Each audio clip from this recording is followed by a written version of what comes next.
네, 오태훈의 시사본부 2주년 예. 기념을 제가 축하드리면서 예. 작은 웃음, 재미를 선사해드리고자 예. 성대모사를 준비했습니다. 뭐 하시려고요? 유해진의 타짜. 예.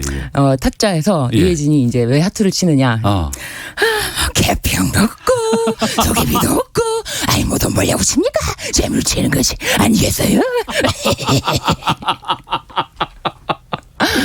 타짜가 바로 옆에 있네요. 그럼요. 예, 재미로 치는 것도 있고. 네, 대한민국 오후 유일의 예. 스타 토크 라디오 프로그램 또 하나 있습니다. 예. 네, 이정재의 그 관상. 관상. 네, 예. 편안하게 갑니다 이번에는. 수양대군. 네네. 예. 이보게 관상가 양반. 내가 왕이 될 상으로 보여. 내가 왕이 될 상으로 보이나 말이야.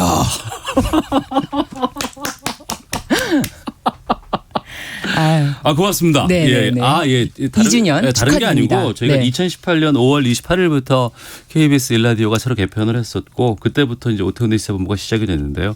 오늘이 2020년 5월 28일이니까 오늘 딱 2년 되는 날이라서 고맙습니다. 감사합니다. 네. 예, 더 열심히 해야겠다 생각이 네. 들고요. 자, 오태훈 태훈하게 쭉 가자. 오래오래 태훈하게. 멋있더라고요. 네. 자, 신유진 변호사님, 자, 시사법정 네. 시작하도록 하겠습니다. 어린이 보호구역에서 SUV 차량이 자전거를 탄 초등학생을 들이받는 사고가 경주에서 네. 있었습니다. 영상이 몇 개가 네. 이 CCTV의 이 각도에 따라서 좀 다른 게 보여지고 있는데 네. 아이를 200m 넘게 운전자가 쫓아와서 일부러 사고가 냈다 이런 주장도 지금 나오고 네, 있어요. 피해자 측이 그렇게 얘기를 하고 있는데요. 네. 저도 처음에 영상이 공개된 게 그 사고 나는 그 장면까지 찍힌 영상을 봤는데 네. 전 사실 그 영상을 처음 봤을 때 빨리 돌린 줄 알았어요. 너무 빨리 쫓아와서 깜짝 놀랐어요. 그러니까 예. 자전거가 앞에 가면은 자동차는 그 시야에서 보이면은 이제 저걸 피해야겠다라고 생각하는데 쫓아오는 느낌이 정말 명확했거든요. 예.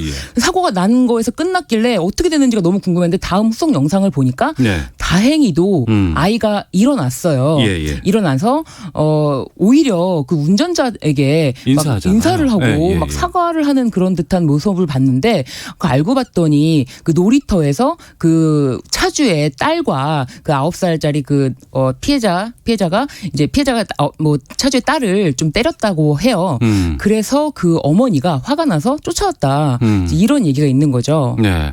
교통사고는 이제 운전을 하다 보니 실수로 네. 아니면 예기치 않은 상황 때문에 사고가 나는 경우도 네. 있고 근데 그때 이제 과실이라고 하잖아요. 네, 그렇죠. 근데 이게 고의가 담겼다 그러면 이게 법적으로 상당히 달라져 버리죠. 네, 이게 과실인 경우에 특히 여기가 이제 스쿨존 구역이기 때문에 민식이법이 적용이 됩니다. 스쿨존이었어요. 네, 예. 그래서 민식이법이 적용이 되는데 이게 단순히 운전을 하다가 부주의에 의해서 사고를 낸 게 아니라 네. 내가 이렇게 운전하다가는 난폭 운전을 하다가는 저 아이를 칠 수 있다. 그러니까 치려고 운전한 건 아니에요. 근데 네. 칠 수 있다 정도. 그리고 치여도 어쩔 수 없다. 이것이 미필적 고의거든요. 예. 그런 상황이 발생하는 결과를 용인하는 것이 미필적 고의인데 이거는 저는 제가 봤던 영상으로는 예. 사실 어느 정도 그러게 보여요. 근데 저만 보인 게 아니라 네. 이제 모든 사람들이 그렇게 생각하기 때문에 이 사건에 대해서는 특수한 게 경우다 싶어서 합동수사본부가 꾸려졌다고 해요. 네. 그래서 블랙박스 영상을 보면은 더 명확하게 알 수 있을 것 같은데 예. 현재는 이제 외부에서 이제 CCTV 영상으로만 보니까 언론에서는 그것만 받아가지고 좀 공개를 한 상황이기 때문에. 네, 예. 그래서 정확하게는 예를 들면은 뭐 중앙선을 침범해서 쫓아왔다. 이거는 치어도 좋다라는 그 용인이 있어서 미필적 고의가 인정된다고 보여져요. 근데 네. 그 부분이 좀 명확하게 되면은 좀 확실하게 알 수 있을 것 같은데 그래도 그 민식이법보다는 그 상해 미필적 고의가 인정되는 쪽으로 무게가 좀 실리는 것 같습니다. 네. 민식이법은 업무상 과실형인 거잖아요. 네, 맞습니다. 그리고 이 고의범은 이제 특수상해로 가야 네. 되는데 이거 형량 같은 게 달라집니까? 사실 형량이 달라지는데 예. 그 최고형은 그 민식법이 더 높아요. 1년 이상 15년 이하기 때문에. 네. 근데 이제 특수상해 같은 경우는 자동차가 위험한 물건이기 때문에 1년 이상 10년 이하입니다. 그런데 네. 특수상해는 벌금형 규정이 없고요. 그 민식이법은 벌금형 규정이 있습니다. 그래요? 그렇기 때문에 운전자는 네. 아무래도 나는 이거는 일부러 치려고 했던 건 아니다. 그래서 이거는 과실이다라고 주장을 해서 벌금형 쪽으로 쪽으로 갈 수 있도록 네. 주장을 할 것 같아요. 면시기법 도입된 지 지금 2달 지났고 경기도 네. 포천에서 법 시행 이틀 만에 1호 위반자가 나왔고 네. 최근에 이 위반 사례가 계속해서 발견되고 있다면서요. 네, 사실 뭐 최근에 전주에서도 이제 스쿨존에서 사고가 났는데 만 2살짜리 남자아이가 사망사고 났죠. 사망 사고가 났습니다. 예. 그런데 이제 이 사건에서 뭐 구속영장 신청을 했는데 일단은 뭐 도주 우려가 없고 증거는 다 확보가 됐다라고 해서 이제 기각은 됐습니다. 이게 어떻게 보면은 이 스쿨존에 대해서 인식을 좀 강화하자는 취지 아닙니까? 이거를 네. 막 엄벌에 처하자 이것보다도 스쿨존에서 아이들이 네. 함부로 뛰어다니고 하는 것들이 만연하기 때문에 주의를 기울이자라고 하는데 이 법의 처벌에 대해서만 막 목소리를 낼 뿐이지 주의 의무는 그만큼 지켜지지 않는 것 같아요. 그러니까 민식이법의 본래 취지는 왜곡돼 버리고 네. 처벌이 너무 과하다라는 쪽으로만 해서 얘기가 많이 나오고 있다. 네, 저는 그렇게 보여져요. 그래서 이제 사실 민식이법이 이제 적용이 된다는 게 반드시 유죄로 처벌된다는 것은 아니거든요. 예. 피할 수 없는 돌발 사고의 경우에는 이것도 무과실이 인정이 돼서 무죄가 나오기도 합니다. 아, 그래요? 네, 그렇습니다. 아. 그렇기 때문에 이 처벌에 가지고 논란을 삼을 게 아니라 예. 일단 성숙한 교통 환경을 좀 조성해서 아이들을 안전을 좀 우선시하는 그런 환경이 조성됐으면 좋겠습니다. 알겠습니다. 자, 신유진 변호사와 시사법정 함께하고 있는데요. 방주환님 역시 개그맨 지망생 변호사님 크크. 원희님 신유진 변호사님 너무 웃김. 4416님 왕팬입니다. 세상에 즐거움을 주는 분이 최고의 부자입니다. 왕팬 한광훈 올림 이렇게 주셨고. 왕팬. 예. 그 아까 제가 말씀드렸잖아요. 내가 왕이 될 상으로 보여. 왕이었네요, 제가. 연습을 합니다. 수양대구 성대모사 하실 때 표정을 전 바로 앞에서 보잖아요. 너무 리얼해요. 표정이 핵심이죠. 머리 네. 아픈 정치 이야기 듣다가 신 변호사님 시원한 유머 감사합니다. 개그우먼 변호사 투잡도 괜찮을 것 같습니다. 시사본부 2주년 축하드립니다. 진행자 스태프들 모두 수고 많으셨습니다. 앞으로도 화팅 이렇게 보내주셨는데요. 하나 더 보겠습니다. 네. 시간이 많이 없어서 짧게 볼게요. 서울 구의역에서 스크린도 고치다가 숨진 김군의 4주기가 오늘입니다. 이때 위험의 외주화 많이 얘기를 하고 이거 고쳐야 된다. 네. 김용균법도 만들어지기도 네, 했었고. 그렇습니다. 지금 상황 어떻게 보세요? 이게 진짜 4주년이 되었는데도 사실은 이 산업안전보건법이 일부 개정이 되었습니다. 네. 그렇지만 이 실질적으로 이 위험한 환경은 아직도 여전하고요. 그리고 당시에도 2인 1조 시스템이 위험한 일에는 2인 1조 시스템이 가동되어야 한다라는 것이 원칙이 지켜지지 못했어요.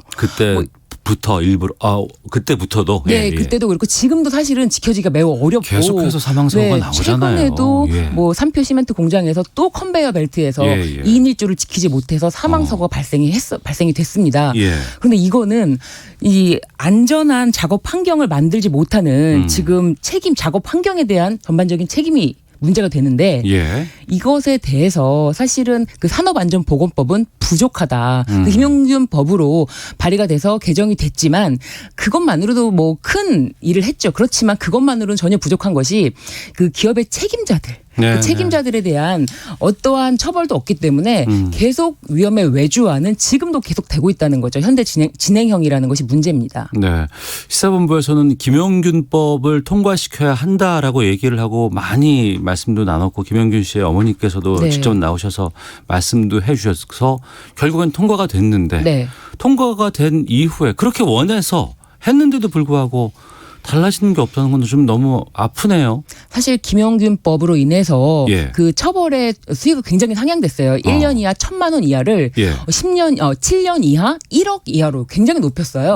그렇지만 사실상 살펴보니까 그 상향은 높였는데 하한은 그대로다. 그래서 이것이 선고형에 그렇게 크게 영향을 미치지 않을 것이다. 이런 얘기도 있고 이 책임자의 처벌에 대한 규정은 없다. 이것이 막상 통과되고 보니까 이제 추가적으로 개정을 하자라는 얘기도 그때는 있었지만 다시금 목소리가 높아지는 것이죠. 알겠습니다. 계속해서 좀 우리가 지켜봐야 될 것 같고 또 더 이상의 위험의 외주화를 통한 희생이 나오지 않을 수 있는 근본적인 해결책은 무엇인지를 사실 이게 이제 우리나라에서만 있는 일이 아니잖아요. 그래서 영국에서는 기업 살인법이라는 거를 네. 제정을 해가지고 그 시행을 해보니, 그러니까 기업 책임자에 대한 처벌 규정을 두는 거예요. 그래서 노동자가 사망하면 그 책임자가 처벌된다. 그리고 기업이 망한다. 이런 네. 인식이 되니까 아무래도 작업 환경을 최우선으로 하고 안전을 최우선으로 하는 분위기로 됐다. 그래서 우리나라도 지금 21대 국회에서는 그 중대재해기업 처벌법 이거를 이제 발의하려고 준비 중에 있습니다. 사실 2017년에 발의는 됐었어요. 근데 이제 20대 국회에서 처리가 되지 못했죠. 알겠습니다.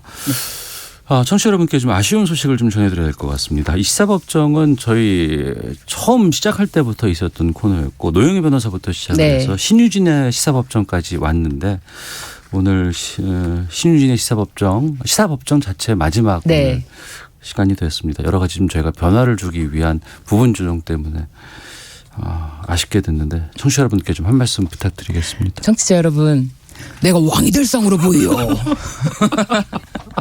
다음에 또 만나요. 임돌세님께서 라디오를 듣다가 신 변호사님 얼굴 보러 유튜브에 들어왔습니다라고 또 문자를 주셨는데 신유진 변호사와 지금 한 6개월 정도 우리가 네, 넘게 했었죠. 넘게 했죠. 예, 하면서 상당히 좀 이렇게 적극적으로 말씀도 해주시고 또 분노되는 지점이 저하고 참 네. 가까워서 참 저는 케미가 너무 반가웠고. 좋았습니다. 그래서 예. 저도 다른 프로그램보다 네. 그 오태훈의 시사본부 나올 때 가장 즐거운 마음으로 왔습니다. 다음에 또 연락드릴게요. 네, 다음에 저희가. 또 만나요. 예, 자 신유진 변호사와 시사법정 마치겠습니다. 고맙습니다. 안녕히 계세요.